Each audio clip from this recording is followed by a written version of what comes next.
নমস্কার বন্ধুরা, আবারও একটি নতুন রেসিপিতে পূর্বাস কিচেনে আপনাদের সবাইকে স্বাগত জানাই। বন্ধুরা, আজকে আমি ঝিঙের সম্পূর্ণ নিরামিষ একটি রেসিপি আপনাদের সঙ্গে শেয়ার করব। খুবই কম তেল মশলায় আজকের এই রেসিপিটি আমি বানাচ্ছি। যেহেতু এত গরমে শরীর ঠান্ডা রাখার জন্য ঝিঙে আমরা অনেকেই অনেক রকমভাবে বানিয়ে খাই। তো আপনারা এই পদ্ধতিতে একবার বানিয়ে দেখবেন বাচ্চা থেকে বড় সবাই কিন্তু চেয়ে চেয়ে খাবে, এতটাই টেস্টি হয়। তো চলুন দেখে নেওয়া যাক আজকের এই রেসিপিটি। তো ঝিঙের রেসিপি বানানোর জন্য আমি এখানে বেশ নরম সাইজের ঝিঙে নিয়েছি 4 পিস। এরপর আমি ঝিঙের খোসাগুলোকে ছাড়িয়ে নেব।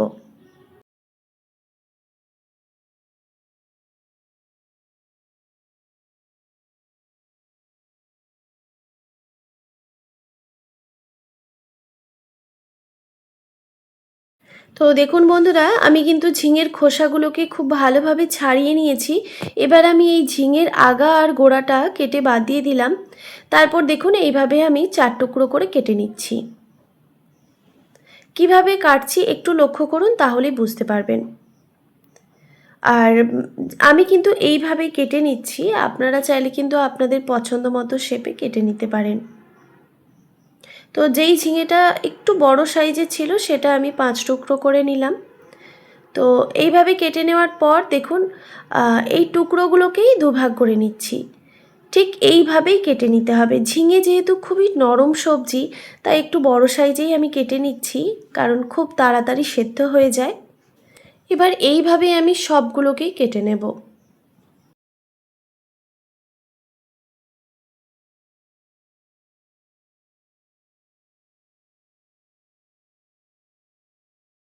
দেখুন বন্ধুরা, সব ঝিঙেগুলো কিন্তু কাটা হয়ে গেছে। এবার আমি এইগুলোকে একটি ঝুড়িতে রেখে দিচ্ছি।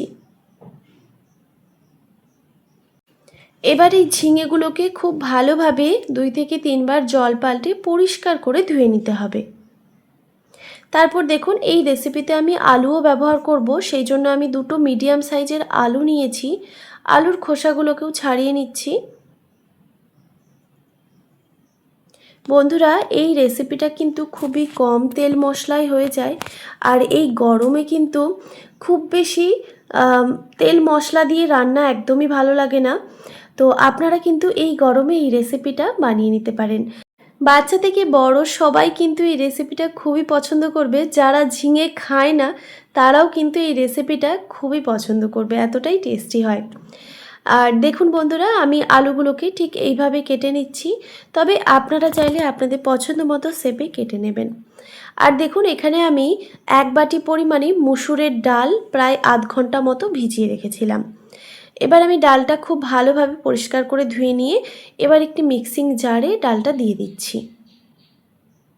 আমি এখানে মসুরের ডাল নিয়েছি, আপনারা চাইলে ছোলার ডাল কিংবা খেসারির ডাল, মটর ডাল, মুগের ডাল, যেটাই আপনাদের পছন্দ সেটাই নিতে পারেন। এরপর এখানে আমি দিয়ে দিলাম দুটো ঝালের জন্য কাঁচা লঙ্কা আর 2 টুকরো আদা, স্বাদ মতো নুন আর একটু হলুদের গুঁড়ো, আর দিয়ে দিচ্ছি সামান্য পরিমাণে জিরে গুঁড়ো। এবার খুবই সামান্য পরিমাণে জল দিয়ে এটাকে খুব ভালো মতো বেটে নিতে হবে, মানে ভালোভাবে একদম মিহি করে বেটে নিতে হবে। তো দেখুন বন্ধুরা, বাটা কিন্তু হয়ে গেছে। এবার এটিকে আমি সাইডে সরিয়ে রেখে দিচ্ছি পরে ব্যবহারের জন্য। তারপর দেখুন একটি কড়াই নিয়েছি, কড়াইতে দিয়ে দিলাম প্রায় হাফ বাটি পরিমাণে বেসন। হাফ বাটির থেকেও একটু কম, প্রায় 2 থেকে 3 টেবিল চামচ পরিমাণে আমি এখানে বেসন নিয়েছি। আর এই বেসনটা হচ্ছে মটর ডালের বেসন, আপনারা যে কোনো বেসনই ব্যবহার করতে পারেন। এবার গ্যাসের ফ্লেমটা একদম লোতে রেখে, যেহেতু কড়াইটা গরম হয়ে গেছে তাই আমি গ্যাসের ফ্লেমটা একদম লোতে রেখে বেসনটাকে একটু ভেজে নিয়েছি। এবার বেসনটা কড়াই থেকে নামিয়ে নেওয়ার পর ওই কড়াইটাই আবারও পরিষ্কার করে ধুয়ে বসিয়ে দিলাম। তারপর কড়াইটা খুব ভালোভাবে গরম করে নিয়ে এখানে পরিমাণ মতো সর্ষের তেল দিয়ে দিলাম। এবার দেখুন এখানে যে আলুগুলো আমি কেটে রেখেছিলাম সেই আলুগুলো প্রথমে একটু ভেজে নেব। আর ভাজার সময় অবশ্যই স্বাদমতো নুন দিয়ে দিতে হবে। এবার গ্যাসের ফ্লেমটা লো টু মিডিয়ামে রেখে আলুগুলোকে একটু ভেজে নেব।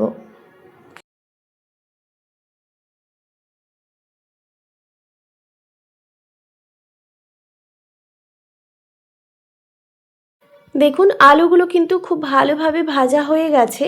এবার আমি এই আলুগুলোকে কড়াই থেকে তুলে নেব। আর আলুগুলো কড়াই থেকে তুলে নেওয়ার সময় অবশ্যই গ্যাসের ফ্লেমটা হাই করে দিতে হবে, তাহলে এক্সট্রা তেলটা ঝরে যাবে।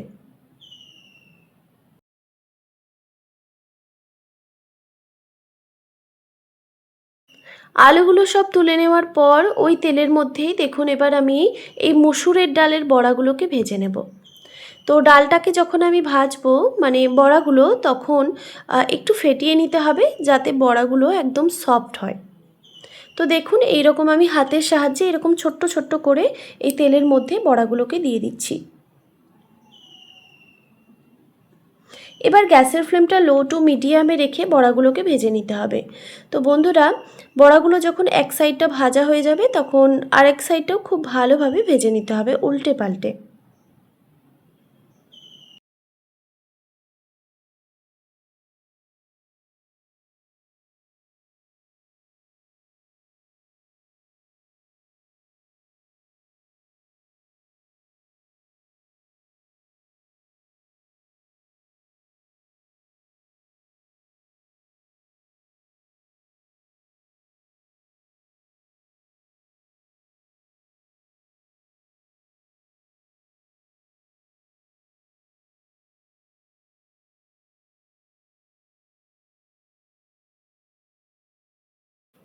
তো দেখুন বন্ধুরা, গ্যাসের ফ্লেমটা লো টু মিডিয়ামে রেখে আমি বড়াগুলোকে খুব ভালোভাবে ভেজে নিয়েছি।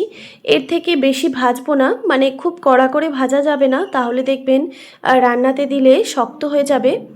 তো বড়াগুলো ভাজা হয়ে যাওয়ার পর গ্যাসের ফ্লেমটা হাই করে দিয়ে আমি এবার বড়াগুলোকে তুলে নিচ্ছি।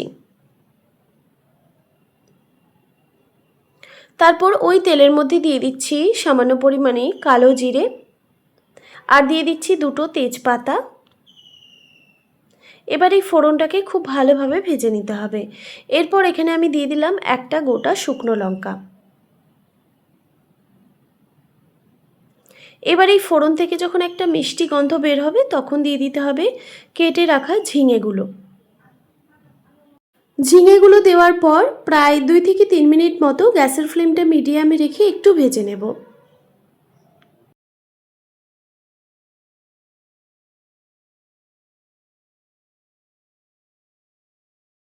গ্যাসের ফ্লেমটা মিডিয়ামে রেখে আমি ঝিঙেগুলোকে দেখুন একটু ভেজে নিয়েছি।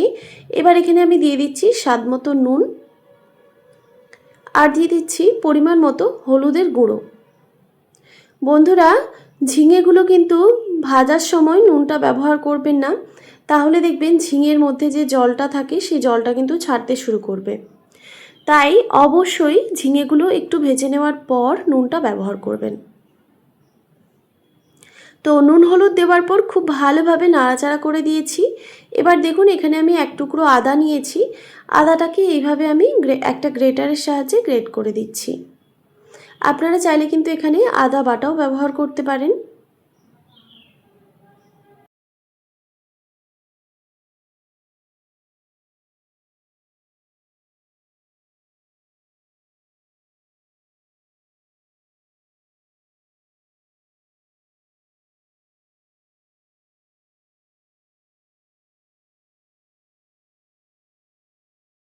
তারপর দেখুন এখানে আমি দিয়ে দিচ্ছি 1 টিস্পুন পরিমাণে জিরে গুঁড়ো, আর হাফ টিস্পুন পরিমাণে ধনে গুঁড়ো দিলাম। এবার এই উপকরণগুলোকে খুব ভালোভাবে মিক্স করে নিতে হবে। তারপর দেখুন এখানে যে আমি বেসনটা প্রথমে ভেজে রেখেছিলাম সেই বেসনটা দিয়ে দিলাম। তারপর খুব ভালোভাবে মিক্স করে নিতে হবে। খুব ভালোভাবে মিক্স করে নেওয়ার পর এখানে আমি দিয়ে দিচ্ছি পরিমাণ মতো জল। আমি এখানে একটা বড় বাটির মাপ করে প্রায় 2 থেকে আড়াই বাটি মতো জল ব্যবহার করেছি। আপনারা আপনাদের আন্দাজ মতো জলটা দিয়ে দেবেন। তারপর এখানে আমি ভেজে রাখা আলুগুলোও দিয়ে দিচ্ছি। যেহেতু আলুগুলো সেদ্ধ হতে একটু টাইম লাগবে, সেজন্য আমি আলুগুলোও দিয়ে দিলাম। তারপর খুব ভালোভাবে নাড়াচাড়া করে দিয়ে এবার আমি গ্যাসের ফ্লেমটা হাই রেখে দিয়ে প্রায় 5 মিনিট মতো একটি ঢাকনা দিয়ে ঢেকে রেখে দিচ্ছি।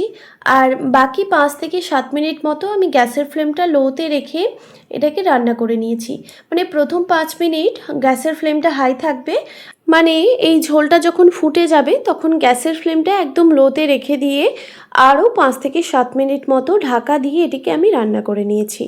এরপর এখানে আমি ভেজে রাখা মুসুরের ডালের বড়াগুলো দিয়ে দিচ্ছি। দেখুন ডালের বড়াগুলো দেওয়ার পর এবার আমি গ্যাসের ফ্লেমটা হাই করে দিয়ে আরও 2 থেকে 3 মিনিট মতো এটাকে রান্না করে নেব।